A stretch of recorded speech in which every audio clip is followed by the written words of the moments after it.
ఓం నమః శివాయ.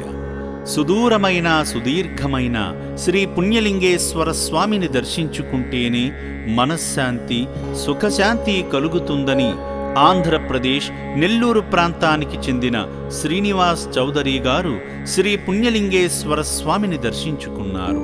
స్వామివారి చెంతకు చేరి వల్లెట్ల గోత్రనామంతో అర్చన జరిపించుకున్నారు.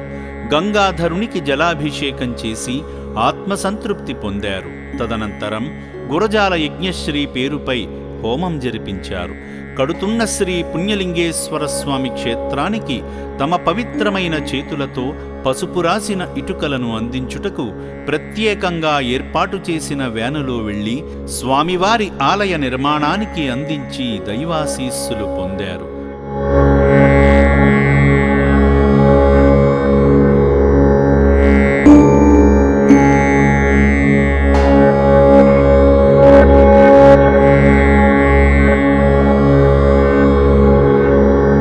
అనంతరం ఆశ్రమంలో ఉన్న అనాథులను చూశారు. వారి ఆకలి తీర్చే విధంగా బియ్యము, పప్పు దినుసులను దానంగా అందించి ధన్యత పొందారు.